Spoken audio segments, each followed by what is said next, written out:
Hey, what's up, everybody? BDO44 coming at you with another video. All right, so we got a game tonight against the Brooklyn Nets at home, man. And the Brooklyn Nets are coming off of the worst loss I've seen in many years.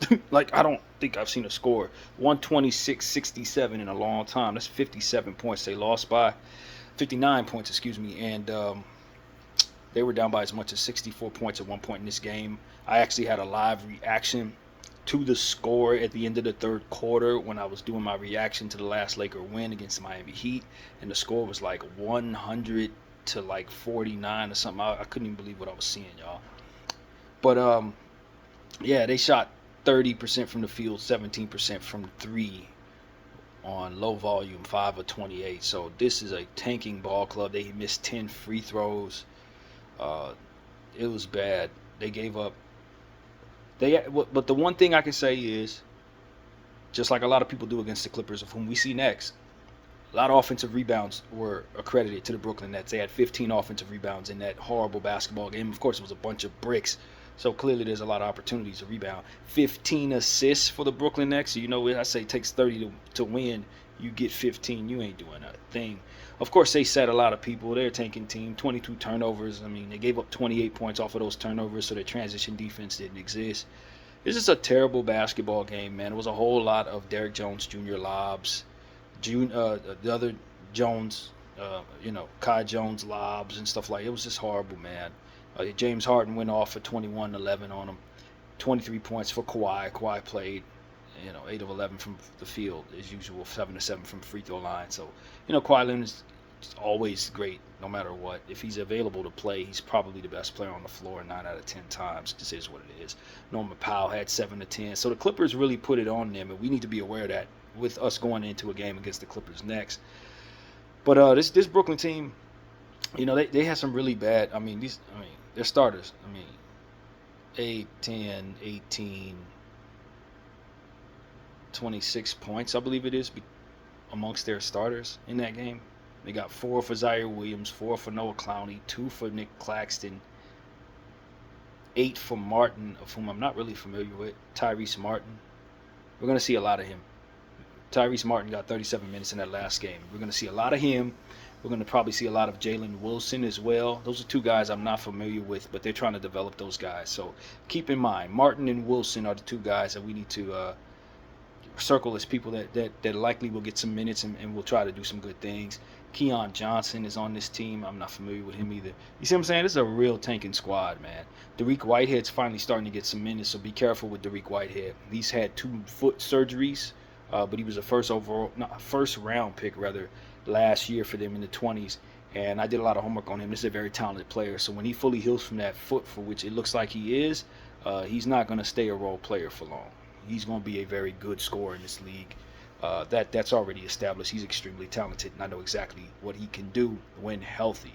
So look out for Dariq Whitehead. I don't think he's going to get a whole lot of minutes right now, but that is a talented scorer, for real, like an actual one. They got a guy by the name of Tosan Mbalvwan. They just picked up off waivers, if I'm not mistaken, or picked him up on a 2-way. He's been getting a lot of minutes. I heard his name a lot in the highlights, so be aware of him. Deron Sharp is a player that the Lakers like a lot. He got a double-double in that Clipper game. Probably the only person with a good game, to be honest with you. Him and Wilson. And Wilson was minus 35 with 16 points. So 5 of 10 shooting. Be aware of what Wilson can do scoring the ball there. But Deron Sharp, the only player, looked impressive here. He had 12 points, 1 block, 1 steal, 3 assists, and 14 rebounds against the Clippers in a massive blowout. So D'Angelo Russell and Cam Johnson, I don't know that they'll play tonight, but I think they're a game time decision. I actually got to glance at the situation here, and I'll let us know exactly what it says. Yes, Bojan Bogdanovic is on this team. I forgot he was on there. He's out with a foot. I don't know what's going on with his career at this point. Everybody was ready to give away first round picks for him, but the man's 170 years old. Anyway, Cam Johnson is a game time decision, so he'll likely want to come back after missing a lot of games. He's been hurt with an ankle for like 3 weeks, so if he comes back against us, it'll be like, what the hell? Max Lewis is out with a lower leg injury that he picked up in the first game. Yes, our Max Lewis. He's on this team now. Of course, we traded him in the Dorian Finney-Smith trade, and he got hurt immediately. DeAnthony Melton, of course, they acquired from the Golden State Warriors, out for the season. He'll probably never put on a uniform for them, ever. He's an expiring contract. He's out for the season. And Cam Thomas. We ain't got to worry about Cam Thomas tonight. He's going to sit with the hamstring. I'm kind of happy about that because it's the exact type of game that Cam Thomas goes for 50 points. This is the exact type of game. We don't want no parts of that. And Trendon Watford, nice power forward. I've liked what I've seen from Trendon Watford. They got him listed as a guard, so maybe he does play other positions. But I've usually seen him as a power forward. He's pretty good. He's out. Don't worry about him. For the Lakers, you got Anthony Davis, a game-time decision with a foot. He's playing. Dorian Finney-Smith, congratulations to DFS.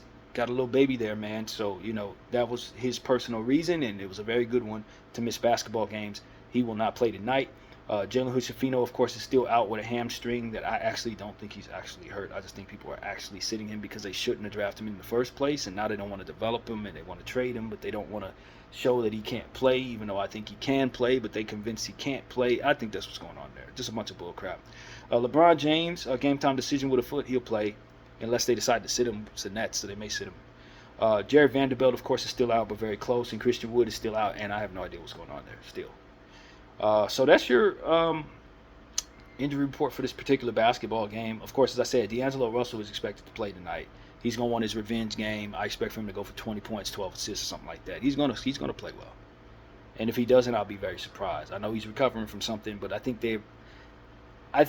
it's one of those things where because there's such a tanking squad, if you have like a rolled ankle, you're out for 2 weeks. That's the type of thing that's going on there. So D'Lo, if he played for the Lakers, he probably would have missed a game or two and be right back. So yes, he plays for their team and he's going to make them better, but I don't know how much better because they really don't want to win. In fact, they've been trading away people so that they don't. They traded Dorian, they traded Dennis Schroeder to the Golden State Warriors, of course, and brought back a hurt player. So, they're not trying to win. We need to jump on top of them, and the way that the Clippers did, I would be beyond embarrassed if the Lakers lose this basketball game. I'll be beyond embarrassed if this game is close, to be honest with you. This is a team that doesn't want to win, and although they're bringing back some very talented players in D'Lo, Cam Johnson, at the end of the day, they don't want to win. Nick Claxton is also somebody you got to be careful with. Of course, he didn't have a good scoring game. He's not really having a good season, but I think a lot of that has to do with the tanking efforts. He's a Brooklyn lifer, so I'm sure he probably sees himself as a part of the future and wants them to lose as bad as the owners do. I think that's the kind of situation there. He just signed a 4-year deal, $100 million. He's not trying to win right now with this club. They're hopeful to play themselves up to getting Cooper Flagg or Dylan Harper or something like that. So that he's on board with that. Zaire Williams used to play for the Grizzlies. He was pretty good with them. Kind of didn't develop very much. He's getting a whole lot of minutes in Brooklyn, and you will see him tonight. And like I said, Cam Johnson's trying to play up his value. He's been out for a while, but he's playing like an all-star this year. So if anybody can hurt us with a big game, this is going to be him. Shooting the ball from behind the arc. He can also do some things in the passing lane, stealing the ball very well. Cam Johnson and D'Angelo Russell are two players. If they're both going off, suddenly you're in a basketball game. So we know D'Lo as well as anybody. And that's just what it is, man. So we'll be ready for them tonight, I'd imagine, whether Braun plays or not, whether AD plays or not. I'm still expect for us to beat the Brooklyn Nets. This is the Brooklyn Nets. I watched all the highlights, man. I did my due diligence. It wasn't something I was super tuned into, to be honest with you. I was kind of like halfway looking at those highlights. It's just what is inspired within me to do highlights watches on bad teams. It's not fun. But they did get a win against the Trailblazers before they went in there and got shellacked by the Clippers. And they scored 132 points, so we need to be aware of that. 132 points dropped by the Brooklyn Nets on the Portland Trailblazers. Portland's trying to tank just like them, so it was a tank mode bowl, as we know. But they walked away with 36 assists, 44 boards, that type of thing. So if you score over 30 assists, my rule is if you got over 30 assists, you can win the game. Whether or not you will or not is a whole nother story, but you give yourself an opportunity when you get upwards of 30 assists or more. They had 13 turnovers, so they really played a pretty good game there, man. 29 fast break points to their Portland 14. Shot pretty well, man. 19 of 41 from behind the arc for 46%. So, in that Portland game, they put it together, man. They had Cam Johnson out there. Ben Simmons was out there. Deron Sharp had a good game. D'Lo played off the bench. Just didn't shoot very well from the field, but 50% from behind the arc with 13 points and 4 steals, 9 assists. So, you know, they put together a good game there. And once again, Wilson shot very well. He's been hot lately, so be aware of this Jalen Wilson dude. Um, these are two games in a row where he shot well. 6-8 from the field, 2 or 3 from behind the arc, 14 points. So I'm paying attention to these type of trends. He played very well. Um, Keon Johnson, also had a 20-point game, 7 to 12 shooting, 3 of 6 from behind the arc against Portland. So that was also another player. Like I said, Johnson and Wilson, be aware of these dudes. Martin as well. You know, he didn't really have that great of a game in this one, but these guys are getting minutes. So be aware of these type of dudes. Johnson, Wilson, Whitehead, you know, all of these young guys that we're not familiar with, don't let them make a name on you tonight. That's what it comes down to. They had a poor shooting night from the 3 for Cam Johnson, but he still walked away with 24 points in that game. Noah Clowney walked away with 20. Be careful with Noah Clowney. He is also a first rounder from last year. He was 7 of 10 from the field, 4 of 7 from behind the arc.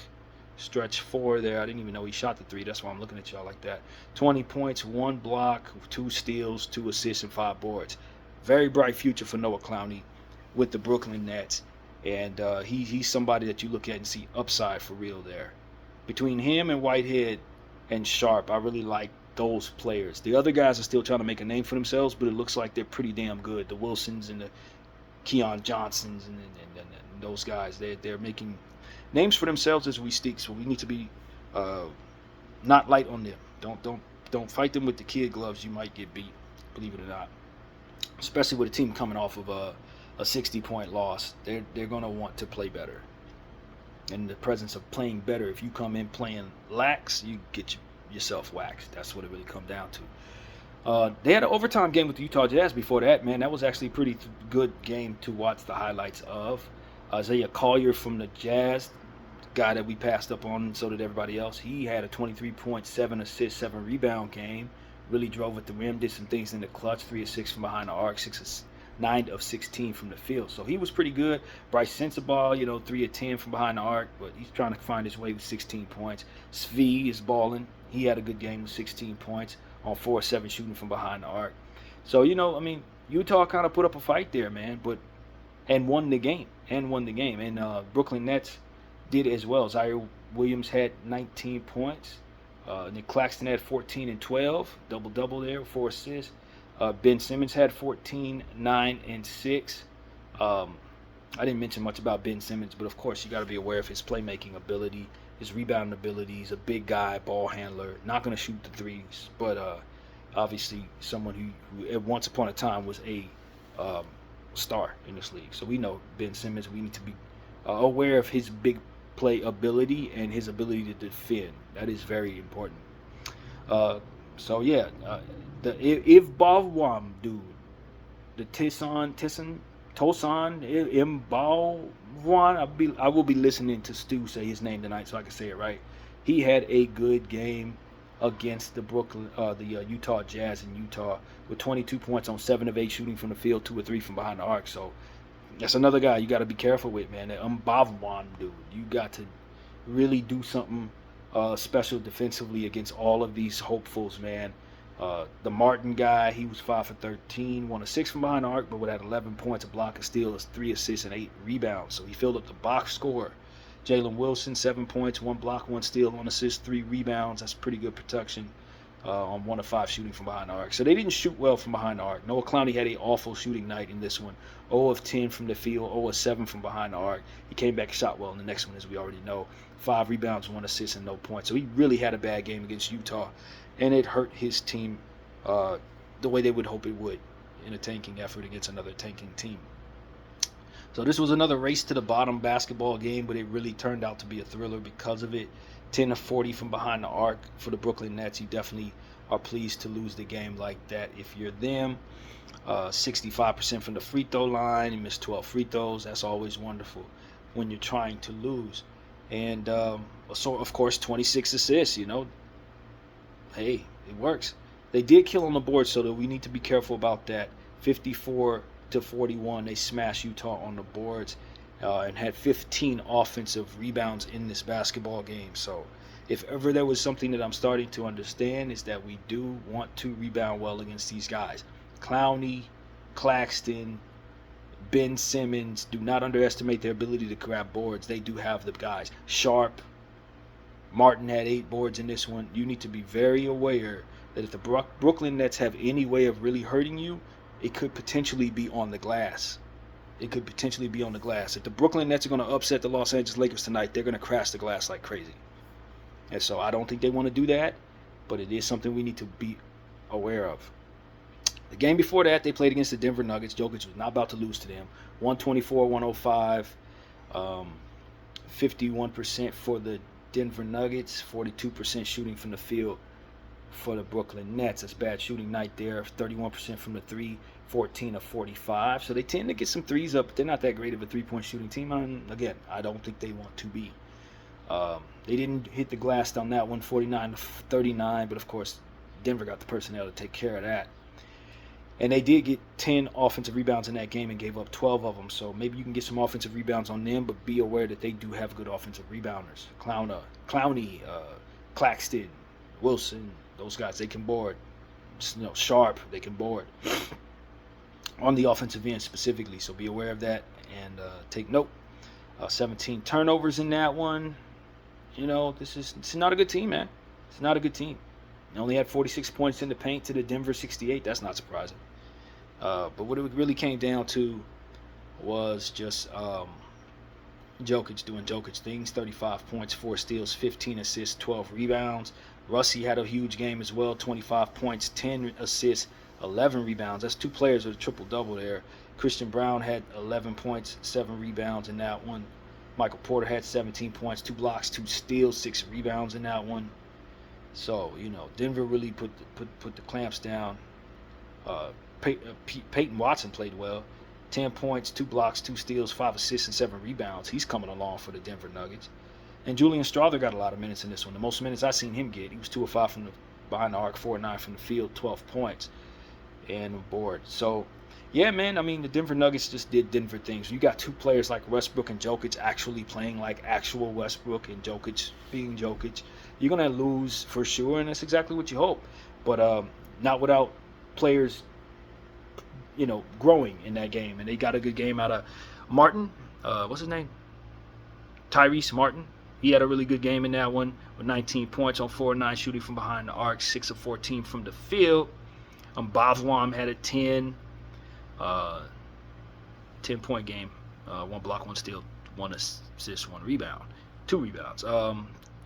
Keon Johnson had a pretty good one there, 4 of 12 from the 3, 8 of 21. Not great shooting from the field there, but 22 points, 1 block, 1 steal, 4 assists. So, these guys are making a name for themselves, man. They're getting good minutes. They're developing. This is what you want to do if you're the Brooklyn Nets. They've really turned themselves around. We used to get on their case years ago about how they just didn't want to invest in their future, but they made some good trades.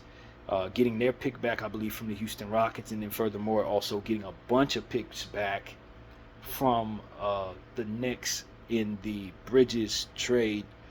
So I really think they took my advice. I don't know if anybody was following me, but I used to get on their case hard when they were doing things the wrong way. And they're doing things the right way right now, and they should be very pleased with where they're headed. So in this Denver matchup, they did have 7 players in double figures. This is a good, productive night for a team that's trying to lose. You got 10 out of Williams, 14 out of Clowney, 10 out of Claxton, 10 out of Ben Simmons, 22 out of Johnson, 10 out of Bobwan, and 19 out of Martin. So this was a good game for all of their players to have grown. Jalen Wilson had a bad shooting night, 0 of 5 from the field, 4 from behind the arc. You gotta lose, man. Noah Clowney shot poorly in this one from behind the arc, 1 of 5. He tends to be a chucker, it seems, from behind the arc.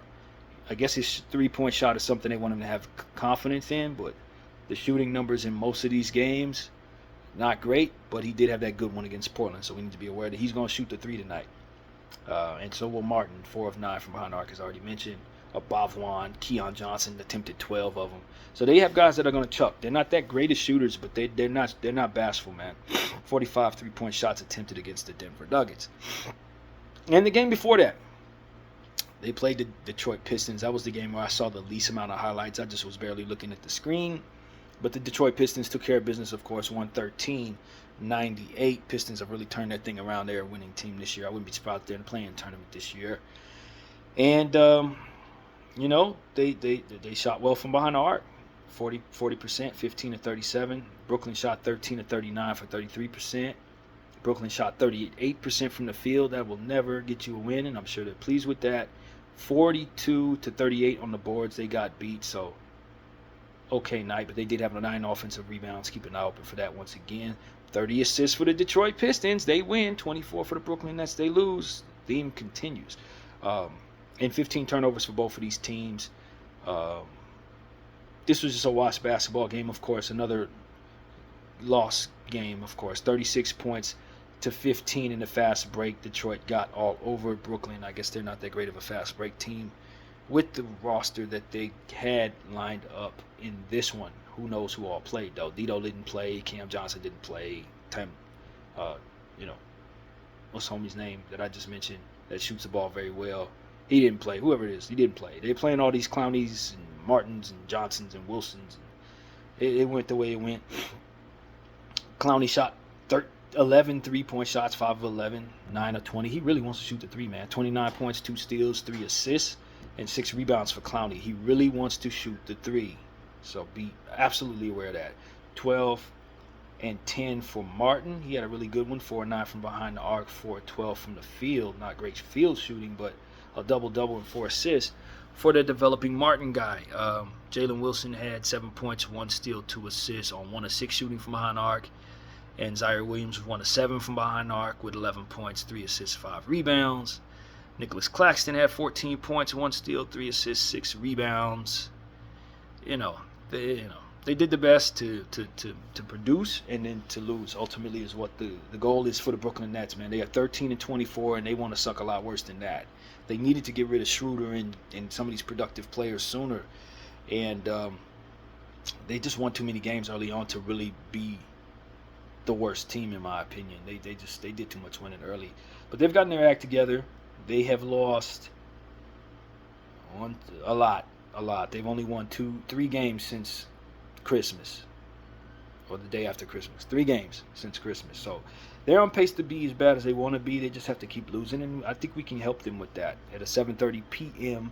matchup in our building, where all Los Angeles Lakers will be wearing them ugly purple jerseys that I don't like, our road uniforms, and the Nets will be wearing their traditional white home uniforms on our floor, which I don't ever understand, but that's what it's going to be tonight. And for the Los Angeles Lakers, I just want us to stay healthy, compete. That's really what it comes down to, compete. This is not a game where you have to overthink it. This team wants to suck. Cam Thomas was who I was trying to think of. He wasn't out there in that Detroit game. But they want to suck, man. They want to suck bad. I wouldn't be surprised if they set Cam Johnson tonight, even though he's a game-time decision. He may want to show up just to raise his trade value on a big stage like the Lakers, but it ain't really much to what I expect from the Brooklyn Nets. After them getting beat by 59 points to the LA Clippers, I have no reason to believe that the Lakers are going to lose this game, man.